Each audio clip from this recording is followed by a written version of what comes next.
At Carowinds, we're serious about our guests having fun. Seriously, just listen to our Memorial Day sale. Buy a 2025 Silver Pass for only $99 and get unlimited visits through Labor Day. Unlimited upside-down loops, unlimited ice cream cone licks, unlimited super spinny swings, plus free parking. Told you we were serious. Gear up for more adventures with new major family rides and Camp Snoopy coming this summer. Save $10 when you get your 2025 Silver Pass online at carowinds.com, plus taxes and fees. At Carowinds, we're serious about our guests having fun. Seriously, just listen to our Memorial Day sale. Buy a 2025 Silver Pass and get unlimited visits through Labor Day, plus free parking. Save $10 online at carowinds.com, plus taxes and fees. Astonishing Legends Network. Disclaimer. This episode includes the usual amount of adult language and graphic discussions you've come to expect around here. But in the event it becomes an unusual amount, expect another call from me.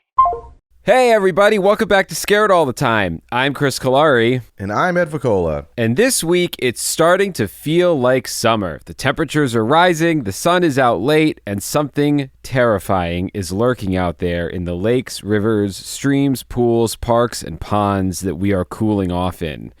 This creature is over 1 billion years old. You can't see it, you can't touch it, you can't taste it, and you can't hear it. It's as deadly as anything we've ever discussed on this show. It can and will kill you before you even know you've encountered it. That's right. We are taking a look at the oft-requested, super-feared, microscopic nightmare known as the brain-eating amoeba. So sit back and relax, preferably with a piping hot glass of freshly boiled tap water, because we are about to melt your minds. What are we? Scared. When are we? All the time. Join us. Join us.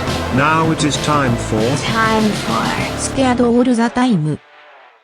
Hey everybody, welcome back to the show. I am so psyched for this episode this week. It really is one that we've had requested a number of times from a lot of people, and it's a really interesting subject, I think, that is sensationalized every year, and we are here to sensationalize it even more. Hell yeah. And that, of course, is brain-eating amoeba. Now, what's really exciting is that today we get to announce the beginning of something that we've been planning for a long time. And by a long time, I mean approximately a week. No. We are doing... We've been working on this longer.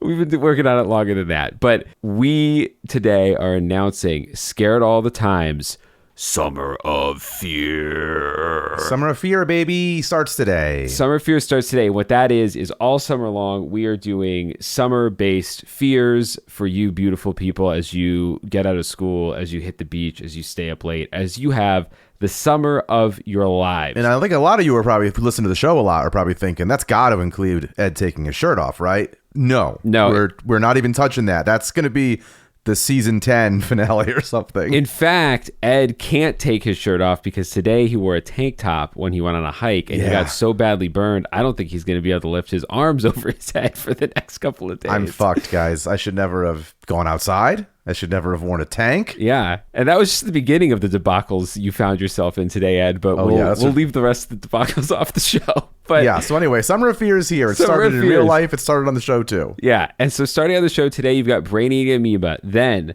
tomorrow, at the $10 Patreon level, we are offering a Scared All the Time summer movie preview, which is Ed and I talking about the movies that we're most excited about this summer. It seemed like you guys really loved Fang Boys. I was super jealous because I wasn't even a part of Fang Boys, so I said, Ed, we have to do another one. So we did another one. Now you're going to see why Chris wasn't a part of it. It was really because of his baby, but when you hear how long he talks about shit, you're going to be like, I either love this or please let the baby cry and take him away. It was crazy. I wasn't even prepared for what this is. It ended up being pretty fun, but you'll see. So we've got the summer movie preview, and again, at the $10 level, from here on out, as we'll get to in a moment, we're going to be offering these sort of pop culture discussions on a semi-regular basis.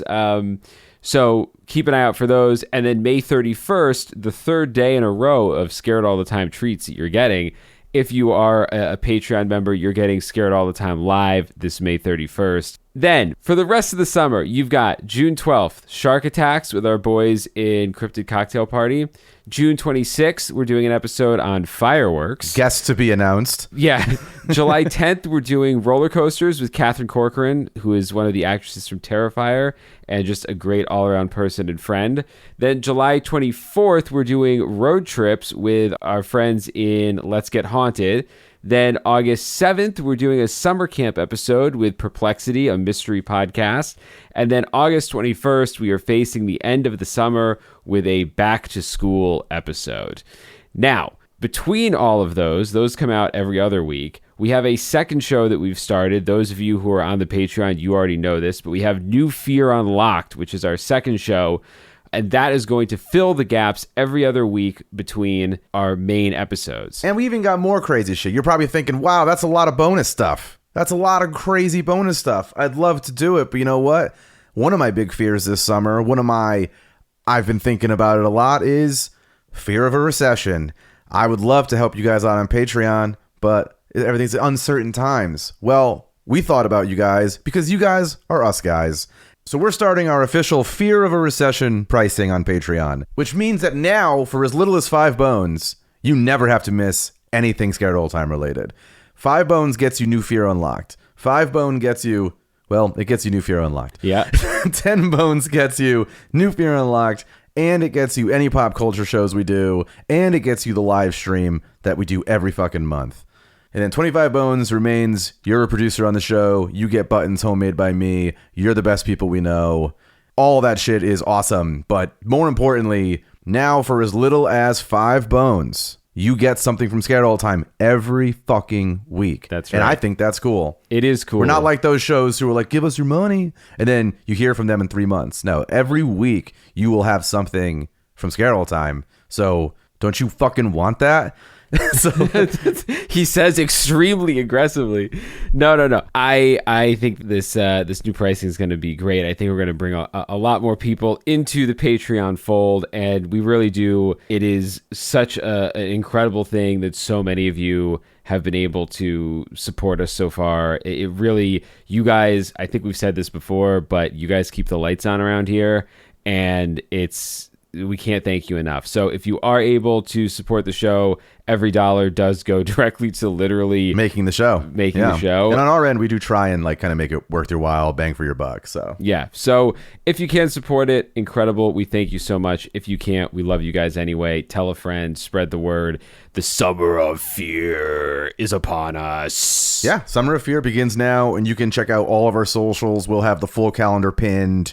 You can see all the stuff. It's broken down by where you can find it and when it comes out. And we have even more guests we're trying to jump on board. So, yeah, we're really excited about it. And I think that excitement you might hear in a second in this episode, because it's a fucked up thing, guys. I will not be seeing any of you at large bodies of water, probably.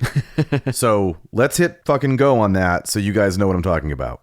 So, Ed, second only perhaps to flesh-eating bacteria, the brain-eating amoeba seems to be a mainstay in our listeners' fear house, fear map, okay, what have you. Sure, yeah. We get asked about these little fucking guys all the time, and because my brain is melting for 1,000 other reasons, I always forget to write an episode about them. Yeah, I see that come through a lot. I see it come through all the fucking time. Like, we've on all of our different socials, we've had whatever the fuck you said it was at the beginning. Brain-eating amoeba. Do you have one right now? I think I do. But everything you had said in the cold open prior to saying the words brain-eating brain-eating amoebas, I thought it was going to be one of those things that go up your pee hole when you're like in like South America or whatever. But then you said brain-eating amoeba, so no, those are probably the little fish, penis monsters, the little fish. Yeah, they're on the fear list for sure. We'll hit them someday. Oh, good. But no, this is a much more common. Well, that might not be true. I don't actually know anything about the little penis fish, so I think it's 1 in 4 people get them there, so it's pretty common. Yeah. This is a much more commonly requested fear, at least. It is something that comes up in the news every summer. Somebody ends up with one of these. It's usually very tragic.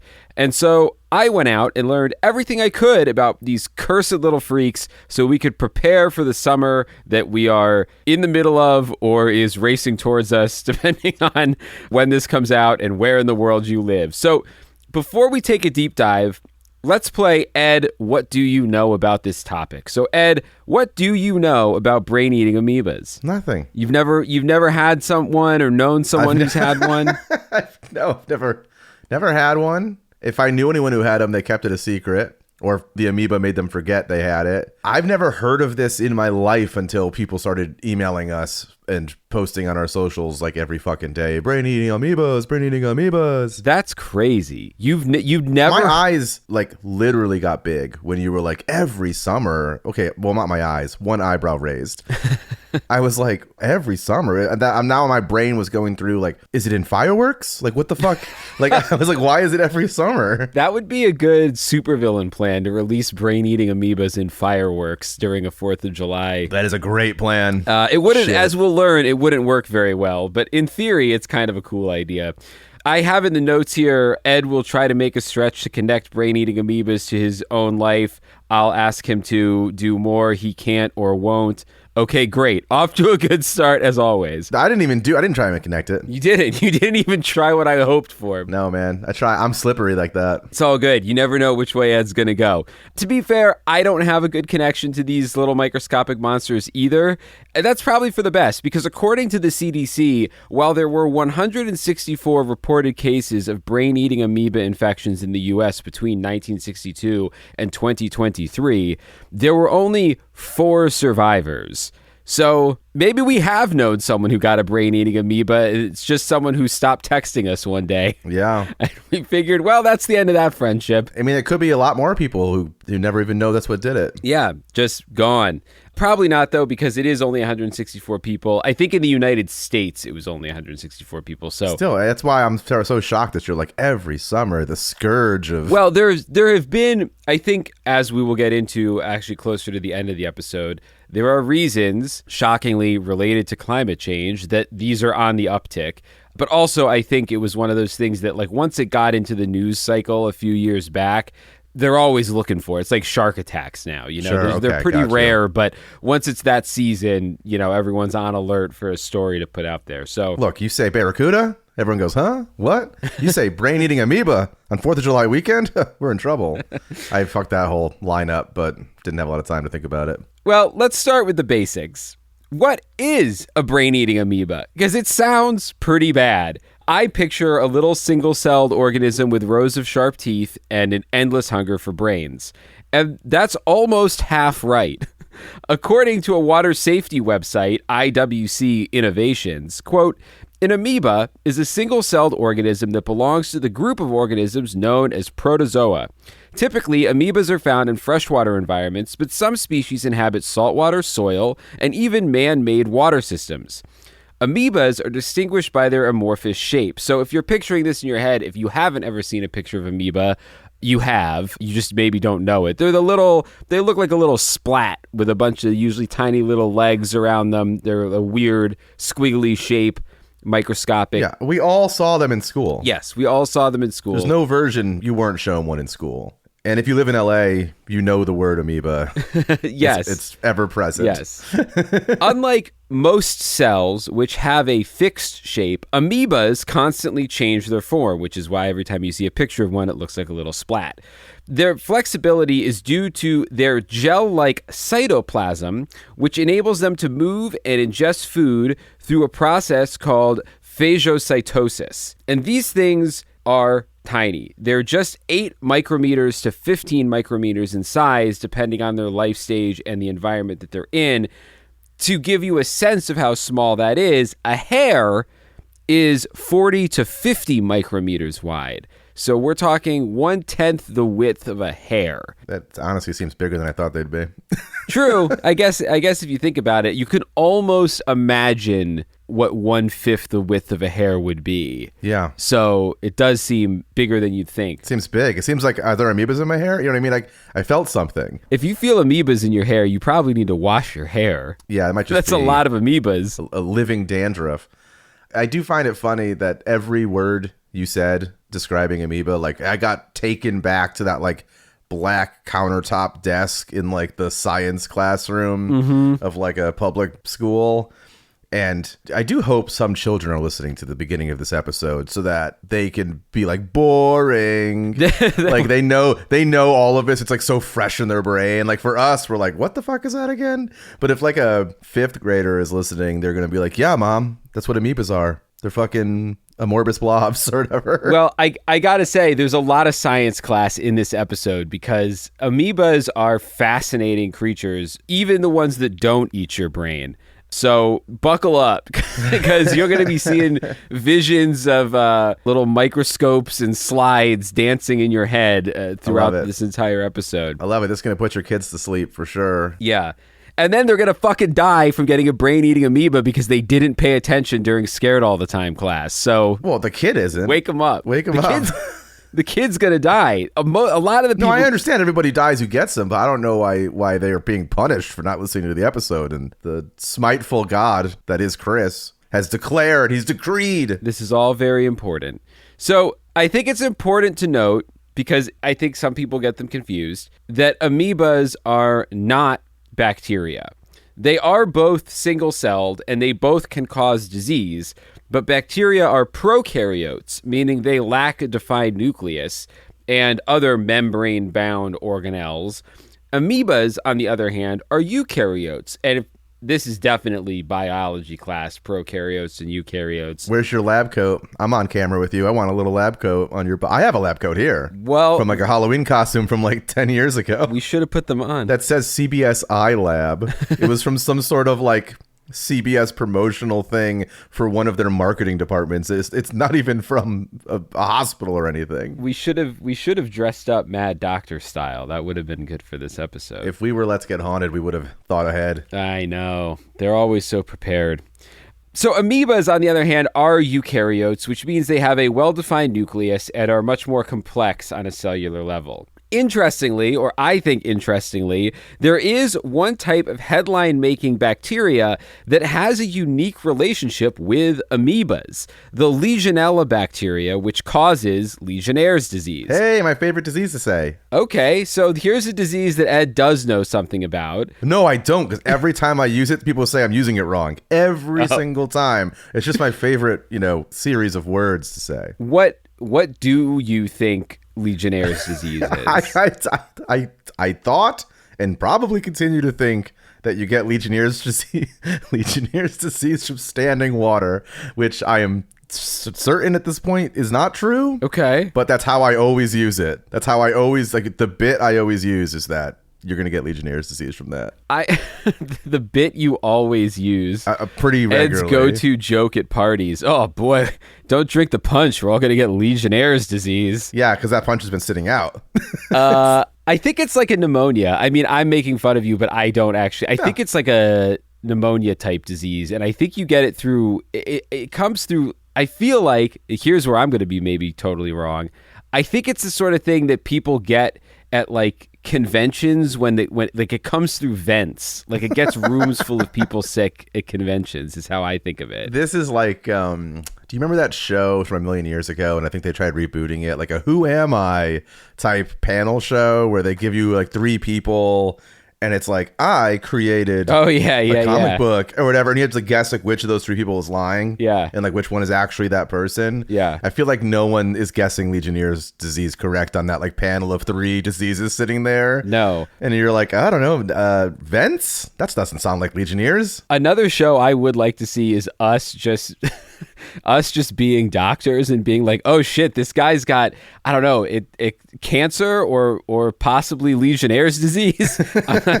I don't know the difference. Yeah, it's one of those things where it's like We took 3 podcasts who regularly talk about science and put them in to see if they've learned enough from doing the show to do the job. Yeah, And exactly. We're in last place in every category. Like, literally, we're doing so bad. The insurance premiums on that show would be too high to ever produce it. Everyone would die. Well, do you remember the Albert Brooks, like, short that he did for SNL in the 70s? That's like, he just wants to be a doctor. He just wants to try doing heart surgery or whatever. Oh, He's like trying to yes. find places that will let him do it, like sign whatever waivers. Well, that's us. We're coming to your town to do a little on the road heart surgery from what we half remember from reading on the internet. The only way to cure Legionnaires is to remove the heart. We know this. That's true. To be true. Yes. We've learned this through science. Yep. But anyway, okay, so here's what's really interesting about Legionnaire's disease and the Legionella bacteria, which also, while we're on the subject of misremembered and things about Legionnaire's disease, I always assumed Legionnaire's disease was named after like the Foreign Legion. Yeah, the French Foreign Legion or something. No, it's named after the Legionella bacteria, which I guess could be named after the French Foreign Legion. I don't know. I didn't research that part. So kids stay in school. In aquatic environments, amoebas provide a protective habitat for Legionella, shielding them from the environment while allowing them to replicate within the amoeba's cysts. And this relationship is crucial for the bacteria's survival because it enhances their resistance to disinfection methods and facilitates their transmission to human hosts. So essentially, Legionnaire's bacteria or Legionella bacteria uses amoebas as an actual shield so it can grow and spread. So thanks for nothing on that one, amoebas. No, or we're sorry, amoebas. Like, sounds like your life sucks being used as a human shield all the time. True. Where's your empathy? Where's your fucking amoeba empathy, Chris? I know. You said it earlier. I'm in self-righteous God mode today. So That's true. the primary amoeba we're concerned with today is Naegleria fowleri, which typically feeds on bacteria and other detritus, but in certain cases can make its way into your skull and feed on your brain instead, which can cause a, quote, extremely rare, sudden, severe, and almost always fatal brain infection known as Naegleriasis, or primary amoebic meningitis, Not any better. or PAM for short. Okay, at least it became an acronym. We'll be calling it PAM Yes. because I'm not saying any of those words again. And if we have any listeners named Pam, we apologize in advance. Pam is going to be the new Karen. They cause fatal brain infections. No, I think when someone gets Pam, they become a Karen. That's true. That's more scientifically accurate. Well, I guess based on they become a corpse, but you know what I mean. You understand the bit. Naegleria fowleri belongs to one of the oldest lineages of life on Earth. So while the specific species of amoeba is relatively new in evolutionary terms, its broader family has likely existed for over 1 billion years, which is way before we had animals and really way before we even had plants on planet Earth. This amoeba is part of the primitive branch of eukaryotes that split from other forms of complex life early in the Earth's history. Genetic studies of another amoeba, Naegleria gruberi, which is a non-pathogenic cousin of Naegleria fowleri, Cullari, my listing. Oh, shit, dude. Now we're totally lost. So we have 2 different types of amoebas from a long time ago. That's all we need to know. Yes, and the grubby one is a non-diseased cousin of the foul one. And studying them reveals that the new brain-eating one retains features from some of its earliest eukaryotic ancestors, including the rare ability to switch between amoeboid movement, which is the sort of, shape-shifting, Blobby. little splat moving, and flagella-based swimming, which we'll talk more about in a minute. But it's those little tails you see. Like sperm have flagella. Like on a tadpole. Yeah. Sperm/tadpoles. Yeah. This unusual adaptability suggests that the Naegleria lineage has changed very little since the dawn of complex cellular life, and it's actually kind of a microbial living fossil, which I think almost makes it a cryptid. I mean, I guess we know about it, but it's like a coelacanth of amoebas. God, Chris's pants got a little tighter. When I read that it was a living fossil, I was like, whoa, holy shit, that's cool. Like, that might mean, it made me think all the cryptids that we're looking for are like big, obvious ones, but maybe there's some microscopic cryptids that exist out there in the world that are these ancient forms of primordial life. Who knows? You better give Felix a magnifying glass, get his ass out in the fucking yard. Get him out there to start looking around. Yep. See what he can find. While the genus itself is ancient, the deadly form that we know as Naegleria fowleri probably evolved much more recently, again, in Earth terms, meaning the last tens of thousands or hundreds of thousands of years. Scientists think that it may have developed its pathogenic traits as a response to environmental pressures, perhaps adapting to infect mammals opportunistically in warm freshwater habitats.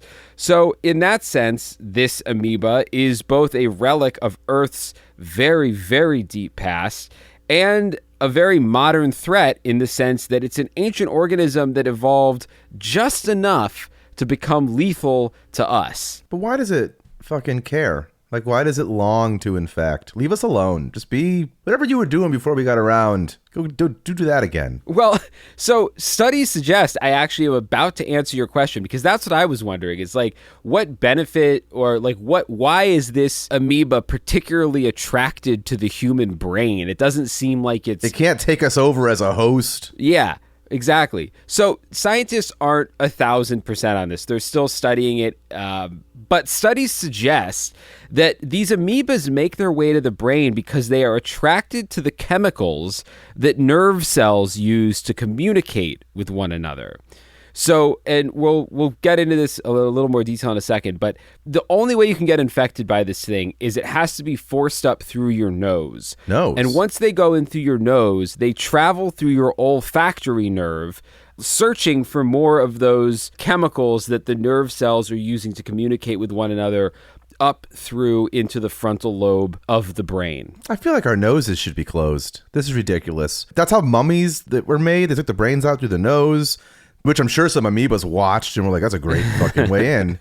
But I'm just like, I don't know. I feel like at this point, we should close our noses up, right? It's too vulnerable. Our brain's right there, apparently. That's the next evolutionary. Well, yeah. I mean, isn't that the whole, there's like that like kung fu death strike, like the open palm whack that you can shove the nose bone up into the brain. Oh my God. You're right, man. Nose has got to go. Cocaine's right there. It works so quickly probably because it goes straight to the brain. Let's jot that down as a button of the month. Nose has got to go. Yeah, that seems... Somebody email us. I won't remember to jot it down.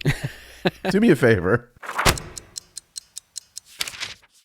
You guys know here at Scared All the Time, we like to take a minute and sometimes let you know some of the podcasts that we are listening to, a little peek behind the curtain, if you will. And today we wanted to do just that. We wanted to give you a heads up about a show that we love called Expanded Perspectives.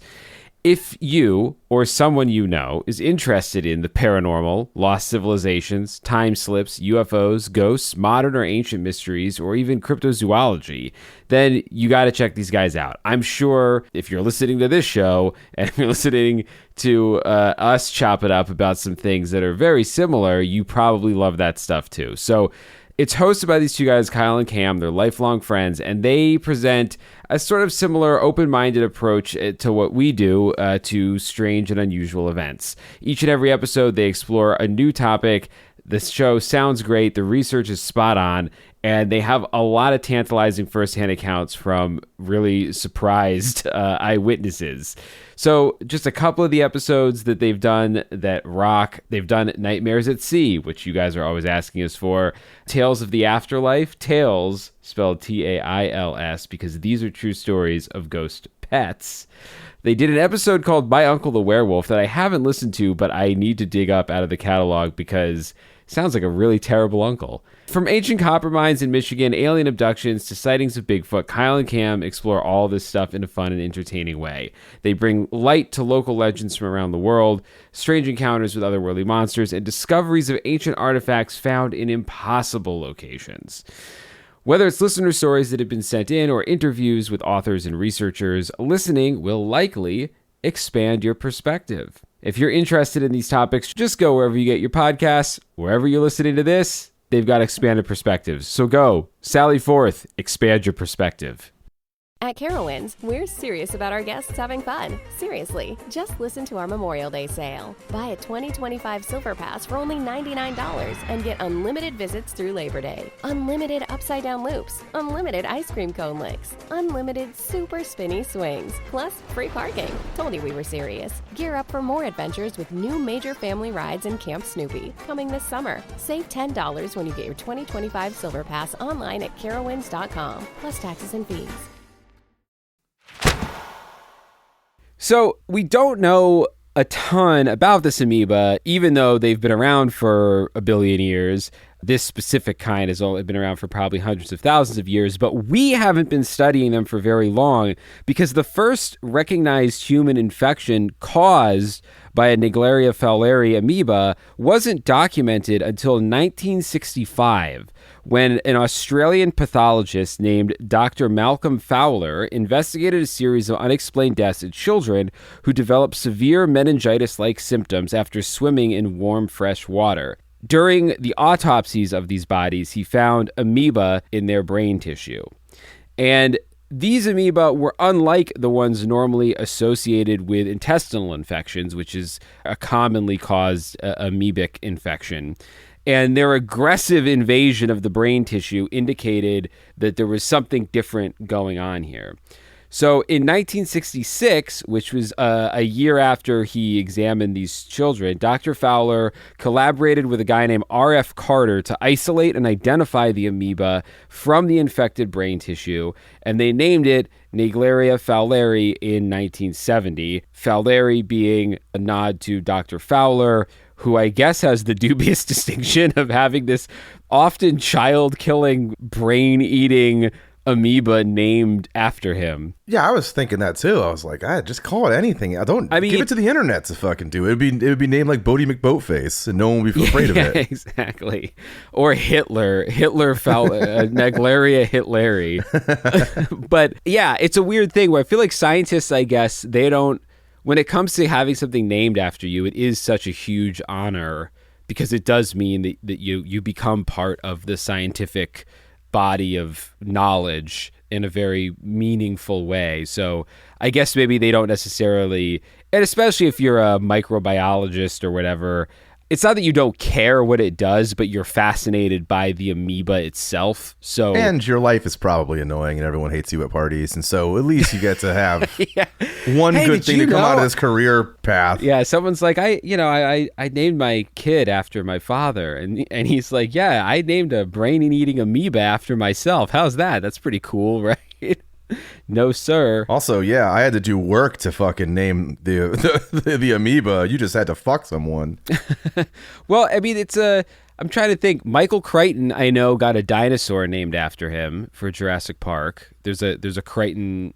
I don't know if it's Crichtonsaurus or it's a kind of an ankylosaur type dinosaur. Well, even he still had to put the work in. It's not like he bought a star. Yeah, I'm saying like there's other people. And, you know who else got something? I forget what it was, but Gary Larson, the cartoonist who made The Far Side. Yeah, his cartoons are so popular in the scientific community that what did he get named after him? I hope it's cow-based. Was it a bug? Well, he had some mosquito material too, I guess. You're right. I know. Okay, so he came up with the term Thagomizer for a Stegosaurus's tail, and I believe that is now the official accepted scientific terminology for a Stegosaurus's tail. Oh, wow. Is a Thagomizer. I'm sure Douglas Adams has some shit named after him. Probably. Okay, so Gary Larson has several insect species named after him, including a louse called Strigophilus garylarsoni and a beetle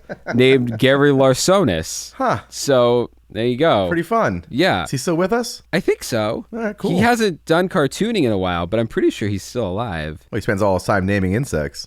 Well, he doesn't name the insects. I don't know. Maybe they called him. I don't know what kind of calls people get. It's 3 a.m. somewhere in fucking Buenos Aires, and they're like, Gary, we got an insect. We're fighting over what to call it. You're the only expert on the naming insect spectrum or whatever. Like, I'm not saying this is what's happening. It's just trying to fill time. Ed, you don't have to fill time because what we're going to talk about next is one of the what people are going to turn the episode off anyway with. No. Kids, don't turn the episode off. You need to know this. You need to explain to your parents what we're talking about. Oh, shoot. Actually, I was skipping ahead. This is not one of the most important segments, so you can skip like 5 minutes if you want. Feel free. This part's just interesting. I think to fully understand how a brain-eating amoeba kills, we do have to take a quick detour more deeply into biology class and discuss the 3 life stages of the amoeba, the cyst, flagellate, and trophozoite stage. Hate the name of all 3 of those. Why do you hate the name? Should they have been named after Gary Larson? Yeah. Well, the reason that this is important is because only one of the 3 life stages is actually when the amoeba is dangerous. But they're all important to understanding how the amoeba spreads and causes the deaths that it can cause. So the cyst stage is basically like hibernation, which is part of why these amoebas can spread all over and last for so long in so many different conditions. Because when environmental conditions are unfavorable for amoeba life, if the water's too cold or if it dries up, the amoeba forms a protective cyst and becomes dormant and inactive. The cyst creates a thick outer wall, and the amoeba is able to survive harsh conditions, and when the conditions improve, the cyst can exist, which is kind of a confusing term. Yeah. Sounds like exist. That's what I thought you said. No, the cyst can exist and release a new trophozoite, which is the most dangerous stage of the amoeba. Huh. But between the cyst stage and the trophozoite stage is the flagellate stage. The flagellate stage is when the conditions are suitable to life for an amoeba, but they're less favorable. So the temperature changes, or the water, gets like too hot or too cold. The amoeba can transition into a temporary flagellate form, which means they could grow those little whip-like structures that help them move around. And this particular form of the amoeba is not capable of causing infection, but when conditions become more favorable and it doesn't need to move around as much, it will revert back to the most deadly stage, which is the trophozoite stage, which is the active feeding stage of the amoeba and the form responsible for causing infections. So trophozoites move using pseudopodia. This is the final form, the trophy wife or whatever, the final form. This is the final form, and it moves by creating temporary projections of the cell membrane, which is essentially just, if you picture the amoeba as a splat, you can kind of see it move where like one edge sort of stretches out and pulls the rest behind it. That's the trophozoite stage, as the amoeba moves around that way. And as it does, it will feed on bacteria and other microscopic organisms. But is that the same way it moves in the cyst form? No. So in the cyst form, it doesn't move at all. It just sort of hunkers down. Okay, gotcha. Okay, so it goes cyst, which is like a boulder's over there. Yeah. And then the second one, the fart one, flatulation or whatever. Yeah. That one's, it's got a tail all of a sudden. And it's scooting. Mm-hmm. And then for some reason, I feel like its next evolutionary step is a step backwards in some ways. I feel like losing a tail to go dragging yourself across the ground with one long arm is like kind of backwards, but whatever. Sort of, but I think as I understand it, the flagellate stage is really just focused on movement. So the idea is like things are going wrong around me and I got to get out of here. So it grows the little flagellates so that it can scoot to wherever it needs to scoot. If it needs to scoot lower to get away from high temperatures, or if it needs to do whatever else an amoeba does. I don't know. I'm not a fucking amoeba scientist. Yeah, it's true. It's becoming more and more evident every minute of this. I tricked everybody from the beginning. I keep thinking that this is you didn't watch a lot of anime growing up. So I watched anime religiously, and now it's popular, and I'm like, fuck you kids. And I never watched Pokemon or anything. Even that was a little after me. But I'm saying both Pokemon and Dragon Ball Z villains, there's always an evolutionary stage aspect. Like you'll be in a fight and you'll be like, oh, this is going not great, but now I've figured it out. And then they'll just be like, well, now I'm going to my stage 2, where they'll physically change and be stronger. Right. And it'll be like, oh no, just when we caught up, now they're stronger. And I keep thinking that this whole time that, they got all that from amoeba work, We wouldn't have anime without amoebas. Probably not. Can't spell anime without an amoeba. That's true. So yes, the trophozoite stage is the dangerous stage when it loses its flagella and is able to consume again, which is when it becomes dangerous if it is introduced to the olfactory nerve and gets this amoeba into your brain. If that happens, Discover magazine tells us that, quote, it does to your brain tissue what it would otherwise be doing to all the lake detritus. It dissolves the proteins and liquefies the adjacent area as it advances and multiplies in your brain. If the name brain-eating amoeba seems a little sensationalist, this situation is pretty sensational. It might even be more accurate to call it a brain-liquefying amoeba. So that's the visual that you can go with here, is your brain just slowly being dissolved. But also, I heard you say it sounded like that they multiply. They're multiplying during this too. They're liquefying, but also they're like splitting and becoming more than one? Yeah, it's not just one amoeba that'll eat your whole brain. They multiply and grow and spread. Nothing you can do then. You're fucked. You're fucked. Pretty much. And the reason that you're fucked really isn't because of the actual liquefaction. It's the swelling that happens in your brain in reaction to the liquefaction that actually kills you, which, if this is in your brain, I'm not sure you really care about the distinction, but there is a distinction. It doesn't actually melt your brain out of your head. Your brain swells, and that causes the death. Sure. Now, what's important to know and to remember, because this is a scared all the time safety tip, the brain-eating amoeba is only deadly when forced up through your nose. It can't enter through breaks in the skin, and if you drink it, your digestive system destroys it. The other good news for anyone going for a swim this summer is that it can't survive in salt water. So if you're going to the beach, you are safe. From amoebas. From amoebas. You still have to worry about sharks and drowning and your bathing suit falling off if you stand up too fast. Or a dog pulling your bathing suit off, like that fucking, like that ad we've looked at our whole lives. Yeah. For sunblock, suntan? I actually don't know what that's for. Yeah, it's a sunscreen. The urban legend is that that's Jodie Foster is the baby. Why leave her alone? I don't know if it's true. Why is it always Jodie Foster? That poor person. It's like so crazy. Why is there always some sort of creep angle with young Jodie Foster? I don't know. Ask John Hinckley. I'm sure he has his reasons. Anyway, so it's if you're hitting anywhere with fresh water, that's where you need to worry. Brain-eating amoeba can be found almost anywhere there is warm, fresh water, in bodies as diverse as lakes, rivers, hot springs, warm water discharged from industrial or power plants, although I don't know why you'd be swimming in those. But I mean, if you're in New Jersey, you might just be swimming in those. That's true.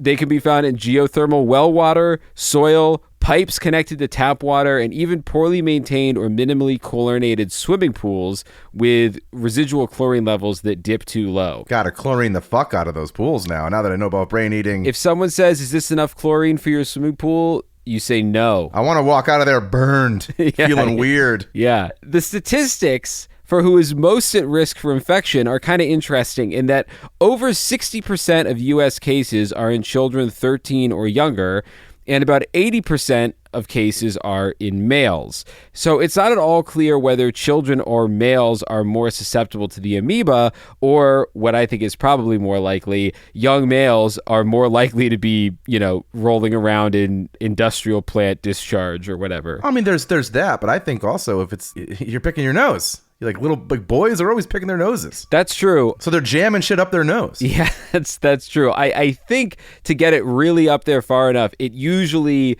comes from, like you jump into the water and the water forcefully, boom, straight up your nose, that kind of thing. I think that's more the force it needs to get up in there. Can amoebas live on cocaine? Can they survive on the lunar surface that is a grain of cocaine? If so, we're in real trouble. So let's say you head down to the lake to do a little water skiing with the boys or whatever, and you face plant over and over again into that warm water, probably because you're completely unathletic and water skiing is way harder than you thought it would be. It's way hard. If that water is teeming with brain-eating amoeba, you are about to have a bad time. This is how it would break down.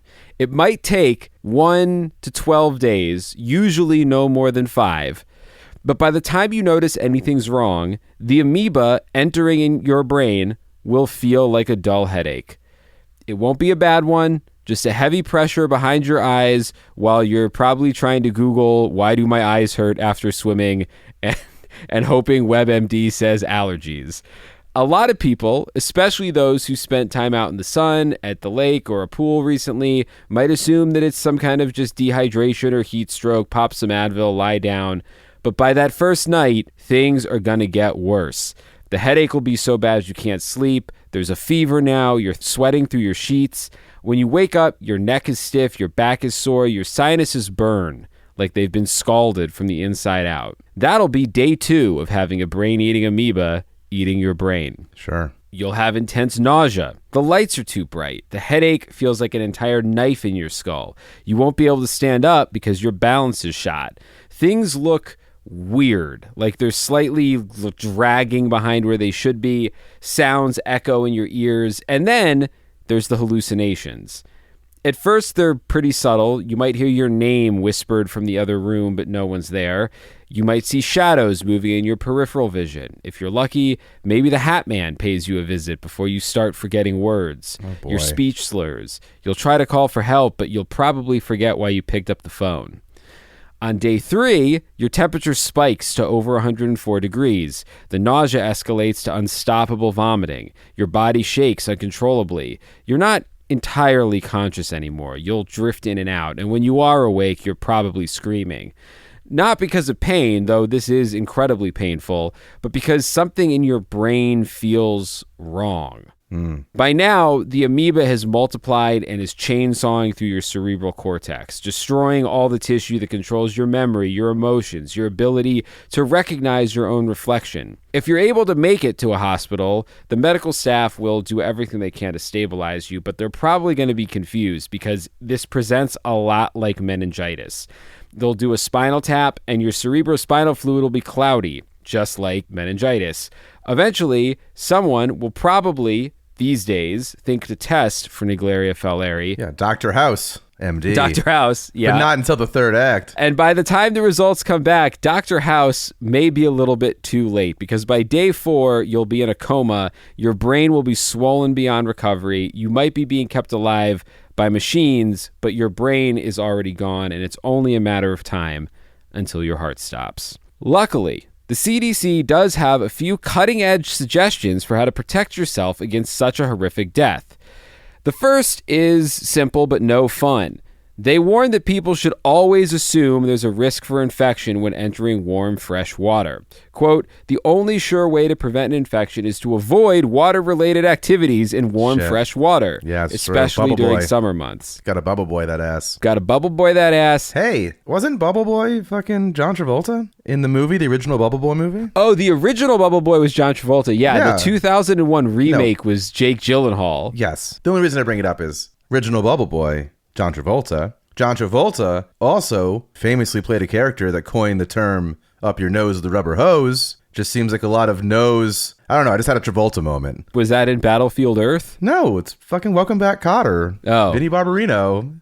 His character from Welcome Back Kotter. I know Vinnie Barbarino. I don't know any Vinnie Barbarino quotes. Up your nose with a rubber hose. I thought we were going to have a new Mandela effect and you were going to be like, John Travolta famously died from a brain-eating amoeba. No. I was going to be like, oh, God. I don't think Scientology lets you die from that. No. But this is what you were hoping for in the beginning. The, like, Ed stretches to find comparisons to things in his amoeba-filled brain. Mm-hmm. Okay, so the Travolta of it all keeps getting better and better, because Ed just remembered that his ridiculous character in the film Battlefield Earth wore this nose-clip-looking thing. Was it to keep out amoebas? We'll probably never know. Neither of the boys have it in them to sit through that piece of shit again.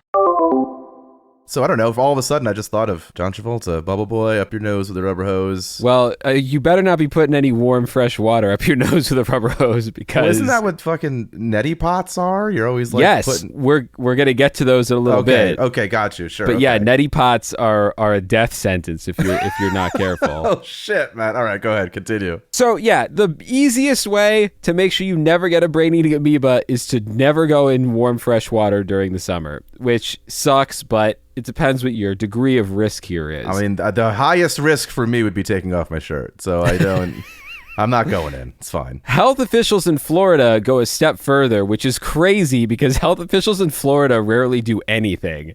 So, you got to take this seriously. They warned that people should also try not to let water into their nose while bathing, showering, or washing their face. Okay, what's going on with the water coming out of the pipes in Florida? They recommend keeping plastic or inflatable pools clean by emptying, scrubbing, and letting them dry after each use, and disinfecting swimming pools with chlorine before and during use. So jump in that pool with a big old bucket of chlorine. Hey, Timmy, when you're done pouring all the chlorine in, that's going to become a beautiful flotation device. Yeah. So there you go. It's safe on all measures. Health officials in Florida finally warned not to let kids play with hoses or sprinklers unsupervised. Up your nose with a rubber fucking hose, bro. Short of spraying it up your nose, supervised or not, the amoeba can get up there. And they should also avoid slip and slides or other activities where it's hard to prevent water from getting in the nose. So that's a pretty strict and severe set of rules. And that's from Florida proper. That's not the CDC. That's like Florida's division of no fun. Yeah, this is the real Florida project right here. It's keeping people from having brain-eating amoebas. If you insist on playing chicken with death in Florida or elsewhere, there are a few other safety measures to keep in mind. One thing you can do is hold your nose or wear a nose clip if you are jumping or diving into fresh water. Keep your head above water in hot springs, which is another one of those. Yeah, why are you going under? Why would you put your head underwater in a hot spring? That seems crazy. I've never been in a natural hot spring, so maybe they're not that hot, but I feel like I wouldn't put my head underwater in a hot tub, probably. I don't think I have either. There's nothing to see down there. There's nothing to see, and the skin on your face is sensitive. You're going to get boiled up like a lobster. Don't dig in shallow water because the amoeba is more likely to live in the silt along the bottom of a shallow pond. And finally, use distilled or boiled tap water when rinsing your sinuses or cleaning your nasal passages. That's the neti pot rule. Neti pot. You could also use a special water filter labeled NSF 53 or NSF 58, which I think stands for not safe for fowleri, designed to remove germs. Then make sure both your hands and the device are clean and completely dry and follow the manufacturer's directions for use. Afterwards, wash the device, dry the inside with a paper towel, and let it air dry before you use it again. So basically, you could use these special water filters and clean them 24 hours a day, it sounds like. So I don't know how helpful they really are. No. But that last bit, cleaning things, drying it, letting it air dry before you use it again, if that sounds familiar as a safety tip, it's probably because one of the ways brain-eating amoeba scares tend to pop off, other than young kids meeting horrible deaths, which we'll talk more about in a little bit. Oh, good. Are stories of the dreaded infected neti pot, which I have here in my notes. Ask Ed if he's familiar with neti pots. We already know he is. I've used them. He's used them. I think they're very helpful, but I have run out of the...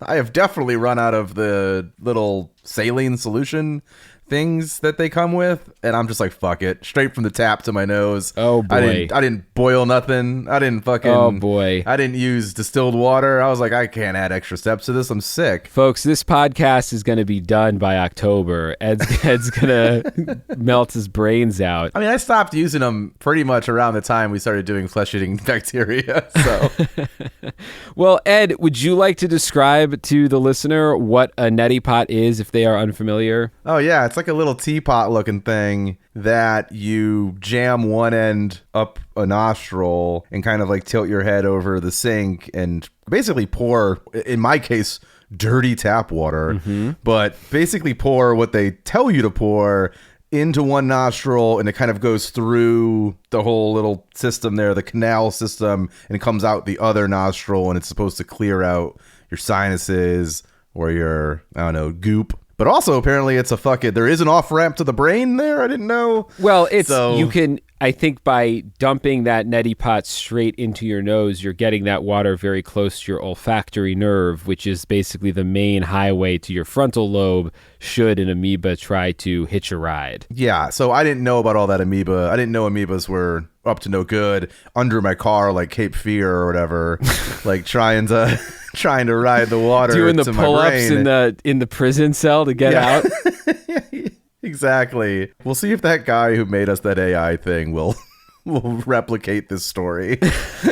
Cape Fear with a little amoeba. A little amoeba. Maybe my description says I'm using it wrong or whatever, but that's kind of how I've always used it. You kind of dump it in one side, comes out the other. It's gross and it feels weird, but I don't mind it. I think that's pretty accurate. Neti pots have been around for more than 5,000 years, actually. They are an integral part of yoga traditions. Ancient masters would teach their students a variety of neti practices, from sutra neti, which is nasal cleansing with a string, which I don't understand. That's some David Blaine shit. That's some David Blaine. That's a magic trick is what you're doing there. So yeah, you could be a real David Blaine and clean your nose with a string somehow if you're a real master, I guess. But there's also a technique called jala neti that flushes water, milk, ghee, and other liquids through the nasal passages to prepare the body and mind for meditation. The development of the neti pot and the coinage of that term came much later with the introduction of the first mass-market neti pot to the West in 1972. And when Oprah covered the neti pot on her show in 2007 and again in 2009, it made the neti pot popular among not only natural health buffs but also everyday Americans. Anyway, as their popularity rose, so did brain-eating amoeba infections in people who didn't clean their neti pots as thoroughly as they should. And I feel like we still hear these stories once a year, every other year. Could have been me. Could have been Ed. Probably will be Ed eventually. No, I told you I've stopped. It stopped. He stopped using the neti pot. Yeah. Worryingly, as if you weren't worried enough at this point in the episode, scientists are adding an additional amoeba to worry about. An article from CBS published just last year in March 2024 says that in addition to Naegleria fowleri infecting people's brains through nasal rinsing, they've discovered another microscopic parasite starting to cause problems, Acanthamoeba. Acanthamoeba causes a different kind of illness, but is still dangerous with an 85% fatality rate in reported cases, which is way less than the nearly 100% fatality rate of the brain-eating amoeba. But these guys are even more common than the brain-eating amoeba. So I could have got that. You could have this. The CDC says most people will be exposed to Acanthamoeba during their lifetime. This amoeba is found in soil and dust, as well as fresh water and salt water. It can be found in swimming pools, hot tubs, humidifiers, and in heating, ventilation, and air conditioning systems. Research has also indicated that this amoeba is common in tap water. A study done in Ohio in the 1990s found more than half of tap water samples studied contain the amoeba and similar microorganisms. Oh, boy. Quote, "It's very likely that we're all exposed to Acanthamoeba all the time," says the CDC's Dr. Julia Haston. Luckily, most people exposed to Acanthamoeba won't get sick because their immune systems tend to make quick work of it. The problem is for the immunocompromised, the elderly. It can cause serious infections of the brain, skin, eyes, and sinuses. And unlike its deadlier cousin, Acanthamoeba can, remember this, Acanthamoeba can infect parts of the body through cuts or skin wounds, or from being inhaled into the lungs or nostrils. Okay, so they're definitely better at what they do. Definitely better at what they do. It can also get into your eyes through contact lens use. Oh, that's what you have. I have contacts, yeah. It can cause keratitis and blind you. Bro. Yeah. Switch to glasses. No. I had glasses for a long time, and I don't know, I never really liked them. I don't really like contacts either. I should just take my eyes out. Gotta get your eyes out of you, buddy. Well, U.S. health officials have identified about 180 infections from the single-celled Acanthamoeba since the first one was diagnosed in 1956. In the vast majority of cases, researchers don't know exactly how people became infected. In reviewing cases in recent decades, CDC researchers increasingly received information that a number of the patients had done nasal rinsing. The new study focused on 10 patients who fell ill between 1994 and 2022, 3 of whom died. Researchers again say they can't be sure how they were infected, but they noted that all had weakened immune systems and practiced nasal rinsing. So you've got 2 amoeba to worry about, and probably some others that aren't even on my radar yet because maybe they're less dangerous but can still fuck your nose up. That's true. So good luck with all that. I don't know. I'm never using a neti pot. I'm going to use the string method. I I do like the neti pot until I found out it's a guaranteed killer of men, of humans. I think the results, I really enjoyed the results versus other things you can do, I guess. But yeah, it's got to go. It's got to go. I have to ceremoniously burn it in the yard. Please do.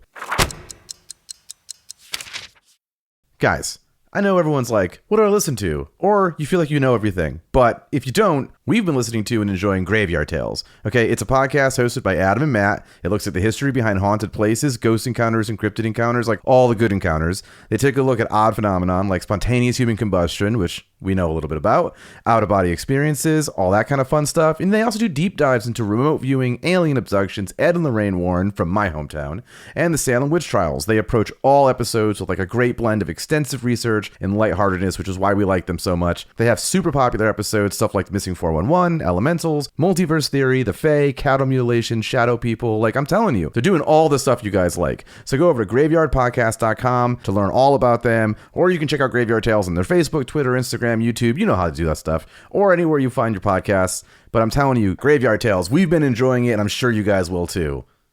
At Carowinds, we're serious about our guests having fun. Seriously, just listen to our Memorial Day sale. Buy a 2025 Silver Pass for only $99 and get unlimited visits through Labor Day. Unlimited upside-down loops, unlimited ice cream cone licks, unlimited super spinny swings, plus free parking. Told you we were serious. Gear up for more adventures with new major family rides and Camp Snoopy coming this summer. Save $10 when you get your 2025 Silver Pass online at carowinds.com, plus taxes and fees.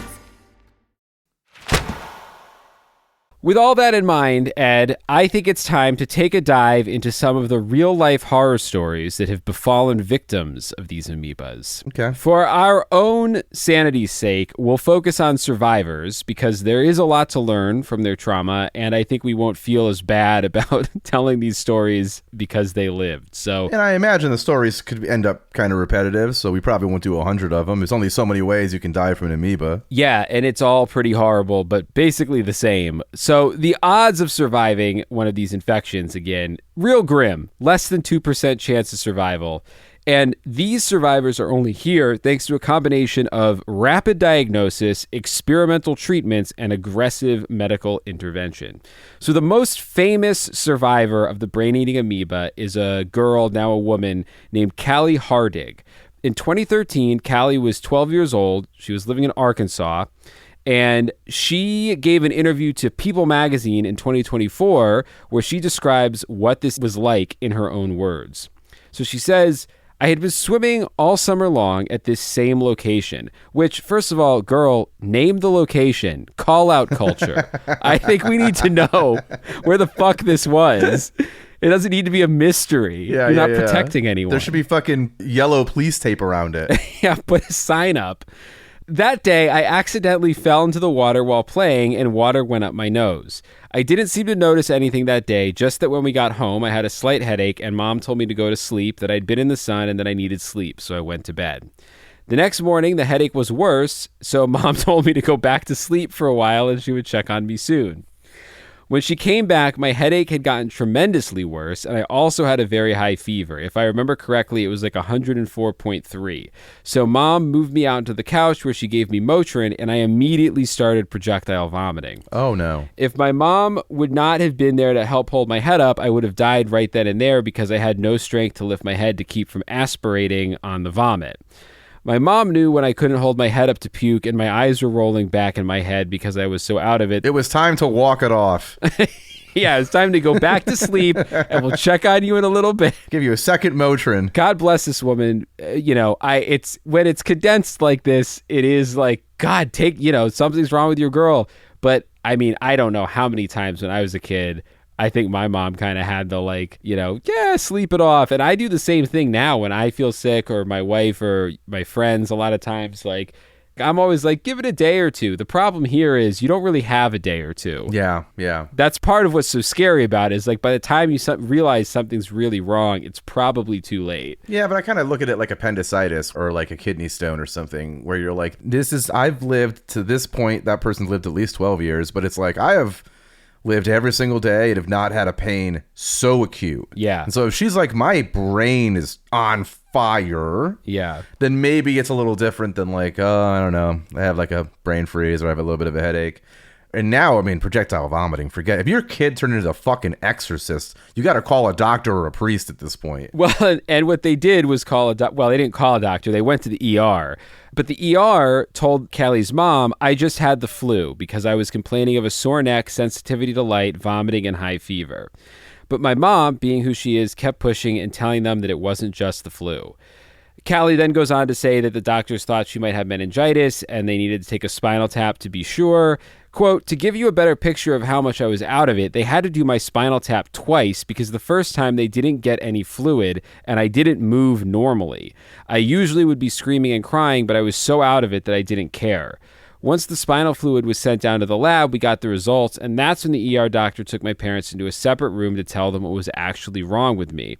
I had a very rare brain-eating amoeba called the disease that is caused is primary amoebic meningoencephalitis. Pam. She had Pam. She's got Pam on the brain. Yeah, was it Alabama? This was Arkansas. They're probably making biscuits. They probably had Pam on the baking sheet, too. Her parents were told she would not make it through the weekend and that by Sunday, I would be dead. This is her quote. I would be dead because that's how fast it moves. They didn't tell Kaylee that at the time. They just told her she was very sick and needed to fight. It was only later that Kaylee found out she'd been given a 1% survival rate and that if she did survive, she'd be in a wheelchair. According to PBS, quote, despite the nearly impossible odds, the doctors took Kaylee into surgery to put a port into her head so they could administer medicine straight into her brain. They called the CDC, who had an experimental drug on hand from Germany called miltelfazine that was not originally created to treat this kind of meningoencephalitis, but had been used on a previous survivor. This next part is a little medical thriller in and of itself. The CDC shipped the drug immediately, but the airline lost the shipment. Oh my God. Her dad, quote, says, you want everything to go right, of course, but people are humans. You can't scream at everybody. He is the most patient man in the world. I would have screamed at everybody. Yeah. I would have, you have the rare life-saving drug that will save my kid with the less than 1% chance of survival rate, and you fucking lost it like it was my skis coming back from a ski trip somewhere. I don't even know how it ended up in the regular part of a plane. How is it not handcuffed to a man? Yeah, or straight up like just on a helicopter directly to the next location. Why are you dropping that at fucking the post office? Yeah, an intern being like, "Oh, I think I put it on American." I mean, well, today, if this girl they found this today, they'd be like, "Oh, well, as of last month, the CDC's been closed. We don't have shipping anymore." Yeah.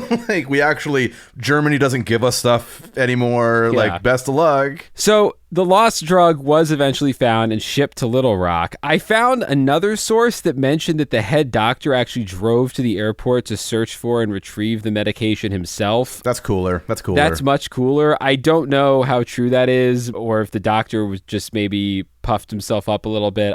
But either way, they got the miltelfazine. It was added to Kaylee's drug regimen, and they lowered her body temperature at that point to 93 degrees and put her in a medically induced coma, where she spent 22 days. Holy shit. And then they reversed her coma, and she spent an additional month in the hospital receiving more treatment. And then finally, after intense rehab that included everything from learning how to move and speak all over again, she made basically a full recovery. Wow, with a half-liquid brain? Yeah, the only thing she struggles with is occasionally blurry vision. Wow.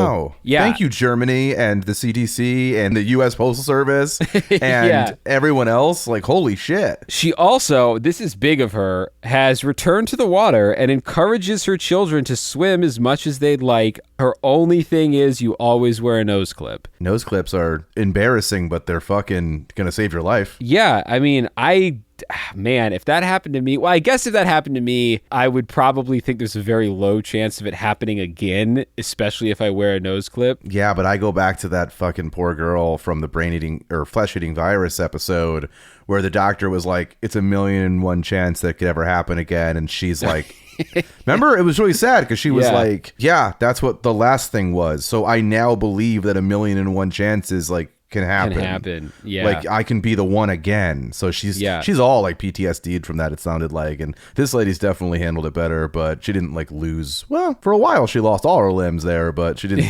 like lose. I mean, everything. I think it's a great example of, there's scary things in the world, but if you take proper precautions, which in this case is like an embarrassing piece of plastic on your face, you're going to be fine. Yeah. So the treatment that Kaylee received pretty much set the standard for how to treat brain-eating amoebas, and there have been a rare handful of survivors since her case made headlines. Most recently, in 2024, a teenager in India made a recovery after his father made the connection between his symptoms and a brain-eating amoeba awareness campaign he'd seen on Facebook. Oh, that's the first time that's ever worked out. Yeah, I think so. But I was going to say, this also gives me hope. The next time we see one of these stories, it's going to be after his father listened to a brain-eating amoeba podcast episode from Scared All the Time. Yeah, Astonishing Legends, our fellow network show. Obviously, if you listen to the beginning of our show, you know. They kind of famously have an episode where a topic they covered actually is what got a listener's daughter diagnosed correctly for something that was weird and rare. And then once they were able to diagnose it, her life changed a lot in like a really good way. Oh, yes. Yeah. I forgot what it was. It was something almost paranormal, but it ended up being a medical ailment. But it was that episode or series of episodes that put it in the brain of that family to have that checked. Well, pretty cool. I'm glad it was the episodes and not a neti pot that put it in the brain of that person. So, yeah, this guy's dad saw this campaign. According to the BBC, quote, Afnan Jassim, 14, is thought to have become infected in June after he went for a swim in a local pond in the southern state of Kerala. He began experiencing symptoms 5 days after he'd gone for a swim and developed seizures and began complaining of severe headaches. His parents took him to the doctor, but Afnan did not improve. Luckily, his father, MK Siddiqui... MK Ultra? Yeah. MK Siddiqui Ultra had the presence of mind to connect his son's symptoms with something he'd read on social media, which I feel like is a real hit and miss ratio of how many times you want to connect your son's symptoms to something you read on social media. Well, that's why I shouted out, well, that never happens. Yeah. Because, it's the inverse of how often you're going to get an amoeba. It's 99% chances the thing you read on social media is fucking made up or wrong or from some fringe community. Yeah. It's 1% chance of it working out for you. And so, this is so great. Mr. Siddiqui, who is a dairy farmer, said he was reading about the effects of the Nipah virus because a boy had recently died of it in Kerala on social media when he chanced upon information about the deadly brain-eating amoeba. He said, I read something about seizures being caused by an infection. As soon as Afnan developed seizures, I rushed him to the local hospital. When the seizures didn't stop, he took his son to another hospital, but this one didn't have a neurologist. And finally, they went to the Baby Memorial Hospital in Kozhikode, I think I'm pronouncing that correctly, Never know. where the boy was treated by Dr. Abdul Rauf, a consultant intensive care pediatrician. The disease was diagnosed within 24 hours of the onset of symptoms, Dr. Rauf told the BBC. And that's the essential part, and that's why most people don't make it, because all of the victims who have survived a brain-eating amoeba have had the infection diagnosed between 9 hours and 5 days after the symptoms appeared. But usually, because it's so rare and it is a type of meningitis, it's not often diagnosed correctly until it's too late. And it's invasive to do anything on. So it's like same thing with the flesh-eating bacteria thing where the guy was like, I know nobody gets this, but we got to cut this person open right now. Yeah. And it's like they're going to fall asleep and either wake up with limbs or they're not. Yeah. You kind of have to be steadfast in your decision-making the treatment here is we have to drill a port into your brain and administer medicine directly to your brain. So you don't want to get this wrong. Exactly. And like nose cavity, fucking nose hole? Good enough for an amoeba, but not for medicine, apparently. Apparently not. Drill your fucking head open. We just got to start breeding the medical amoebas that can just take this straight that way. Straight up. That's a dangerous step to nanotechnology, which scares the shit out of me. That's true. Since 1965, some 400 cases of PAM have been reported around the world, while India has had fewer than 30 cases so far. There was two additional PAM cases in 2018 and 2020 in the same city of Kerala. Just this year, 6 more have been. So there were 2 previous cases. There have been 6 cases in 2024. So it's ramping up. It's ramping up. Of those, 3 died. 1 is in critical condition. And while Afnan has been discharged, the 6th person has also successfully responded to treatment and is recovering. Dr. Ralph says, after 2 deaths at our hospital, we informed the government it was a public health issue and an awareness campaign was launched. And it was that awareness campaign that Mr. Siddiqui had come across on social media. Amazing. I'd love to see the numbers here on how often we would even do that. Yeah, I feel like if you're diagnosing your kid off social media, it's either autism or BPD. It's not usually brain-eating amoeba. Yeah, but I also just mean like a federally subsidized or paid for awareness campaign after 2 rare cases. Yeah, they're like, hey, this is a problem, and the government immediately went, yes, that is a problem. We should let people know. Yeah, and we'll pay for it. So, as you noted, these numbers are increasing, and that brings us to the last section of this episode, which is that the increasing number of cases in India and throughout the world kind of gives us a dire warning about the direction our planet is heading, because historically, infections from brain-eating amoeba were almost exclusively confined to the warmest regions of the southern United States: Texas, Arizona, Florida, Arkansas. But in recent years, confirmed cases have appeared as far north as Minnesota, Indiana, and Maryland. A 2021 CDC review found that the northern boundary of brain-eating amoeba infections has steadily shifted over the past 4 decades, which is a pattern that scientists link directly to climate change, which is literally the planet is warming, the amoeba thrives in freshwater temperatures above 86 degrees Fahrenheit. What do you think's going to happen? It just needs to be a few degrees warmer.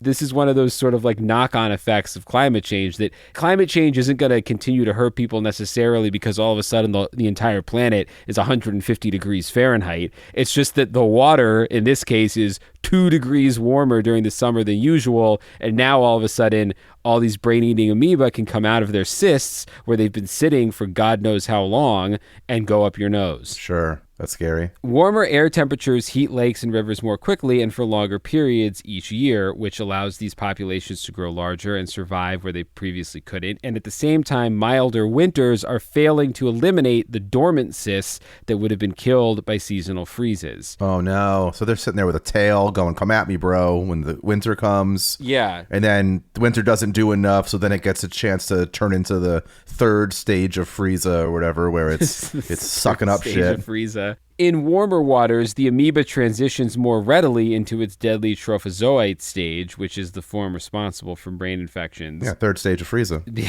Yeah. The shift is not just theoretical. In 2020, a 6-year-old boy in Texas died after exposure to amoeba-contaminated tap water that had passed through a poorly maintained municipal system, and investigations found that the treatment system at a water park and splash pad had dipped below recommended chlorine levels, which is another growing concern in hotter climates where disinfectant degrades more quickly. Oh no, you got to hand those kids the bottles as they go down the slide. Yeah, exactly. As freshwater systems warm, they also experience more algal blooms, biofilm buildup, and bacterial growth, all of which serve as food sources and protective environments for brain-eating amoeba. Biofilms in particular provide shelter for the amoeba against disinfection and can form inside household pipes and plumbing. In extreme cases, the brain-eating amoeba has been detected in treated tap water, leading to public health authorities to now warn against using unboiled tap water for nasal rinsing, particularly in areas with aging infrastructure, which, spoiler alert, is most of the United States. Oh, yeah. Man, I was really fucking doing backflips through dangerous situations with my neti pot, just raw dogging that fucking public water. Especially those pipes in your fucking house. Oh my God, yeah. Our landlord has repeatedly not paid to fix anything here. Yeah. There is sewage in every inch of the pipes in your home. That's true. We won't get into that. We won't get into that. Why you know that, but yeah, it's bad. It shouldn't be going up my nose. Yeah. So public health experts now consider the brain-eating amoeba and its relatives part of the neglected consequences of climate change. Organisms whose pathogenic potential is amplified not just through mutation, but through ecological opportunity. As the planet warms, it is not just large-scale weather events or rising seas or temperatures that pose threats. It is also the spread of these ancient, heat-adapted microorganisms into places where the human immune system is completely unprepared to face them. Like your nose. Mostly just your nose. My nose. But that brings us to the fear tier. The fear tier air horn noise. I won't do it. I don't have the time. Well, Ed, you do have the time to give me a number, and that number is where on the fear tier do brain-eating amoebas sit for you this summer? 8. Yeah. 8 or 9. I mean, I feel very similar to flesh-eating bacteria, where it's by no fault of your own, it's out to get you. And I stand by that girl's point of view where it's like, well, someone has to be the one in a million. And so, yeah, it's too much of a risk. And everyone knows, I don't take my shirt off. I don't really go in water. I'm probably pretty safe from it, but I was playing real fast and loose with my nostrils and neti pots and stuff. So just one more thing where I would say I've changed the way I go about things the most from flesh-eating bacteria. And I think this will be another episode where I make little changes with that on my mind. I agree. I might go just a little lower. I'll say like a 7 or 8. Let's go a hard 7. A hard 7. Here's why. I have never used a neti pot and never will. And I rarely go swimming in fresh water. I rarely go swimming in the ocean, but I rarely go swimming in fresh water. The 7, though, is because if I ever do go swimming in fresh water, I will probably forget to wear a nose clip. So unless I just start wearing one on a string around my neck right now, I'm never going to remember. I think we should get some for the show. We should get a couple of ones that say "sat" on it. Not for sale, not in the merch store, but you and I should get a couple just to have. Yeah, you can't make a nose clip on that t-shirt press. No, I sure can't. We could get a 3D printer, though, and start 3D printing RIP, God bless, nose clips. I don't know if I think it might be too brittle, however, 3D printers, because you can't just, the nose clip, I imagine, has to have some flexibility or give, even when it's hard. Mm-hmm. I just don't want it to be like cutting through our fucking noses. I know we said we should lose noses, but I think cutting them off only further exposes those giant holes. True. So, that's true. Yeah. Well, yeah, terrifying episode. I think this is a great summer episode. This is how we celebrate the summer around here, guys. Brain-eating amoeba, and who knows what's next. I'll come up with some more summerific topics to keep you terrified. I think either as a bonus episode, because I don't think it'll be enough for a full episode, we should definitely do fucking people's hands getting blown off from firework accidents. Because it seems like the way you opened this episode with like the scourge on the summer that is brain-eating amoeba, the real scourge of the summer is firework accidents. I feel like every year, from major popular athletes to fucking children, there is not a single 4th of July that goes by without news of somebody doing something stupid as shit. So that's why it might just be a bonus episode. But no, I think we could do a whole episode of firework accidents, because that's one where, unlike brain-eating amoeba, where it's basically the same thing every time, each and every firework accident is its own special snowflake of pain and horror. Yeah. So I feel like we could get a whole episode out of that. And there's probably some interesting science around fireworks and which ones are more dangerous and why, and unexpectedly dangerous fireworks. Because obviously, like a mortar, you think of and go, that's pretty dangerous firework. But I bet there's some bad sparkler accidents too. Oh yeah, I think there's any time you have combustible stuff, you're in trouble. Did you watch that video of kind of made the rounds recently of the different strength fireworks under a pot? And the pot just kept blowing higher and higher and higher. And you're like, holy shit, what? And it was like an M80 and the pot like blew all the way up to the sky. And it was like, this is a whatever. And the pot moved a little bit. It's an effective way to show, yeah, we'll do fireworks for sure. Yeah, that's great. We'll do July. We'll look at the July calendar and figure out where. I mean, around the 4th, it should be. Yeah. What do you mean, look at the calendar? Well, I mean, I don't know where the closest Thursday, Yeah. but whatever the closest release date to the 4th for us is, that's where we'll... that seems like a good time to end this episode so we can run off and do that. We're going to run off and do that right now. So guys, thank you so much for listening. Find us everywhere. Sign up on the Patreon. Tons of great bonus stuff. We do a live show once a month. It's always a good time around here. So thanks so much for listening. Until next time, I am Chris Cullari. And I'm Ed Voccola. The podcast is Scared All the Time, and we will see you next time. Bye-bye. Bye-bye. Scared All the Time is co-produced by Chris Cullari and Ed Voccola. Written by Chris Cullari. Edited by Ed Voccola. Additional support and keeper of sanity is Tess Feifel. Our theme song is the track Scared by Perpetual Stew. And Mr. Disclaimer is...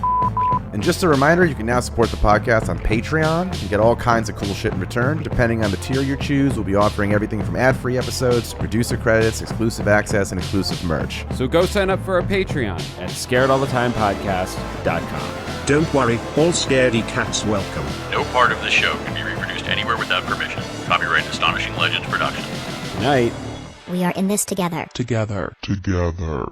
At Carowinds, we're serious about our guests having fun. Seriously, just listen to our Memorial Day sale. Buy a 2025 Silver Pass for only $99 and get unlimited visits through Labor Day. Unlimited upside-down loops. Unlimited ice cream cone licks. Unlimited super spinny swings. Plus, free parking. Told you we were serious. Gear up for more adventures with new major family rides and Camp Snoopy coming this summer. Save $10 when you get your 2025 Silver Pass online at carowinds.com, plus taxes and fees.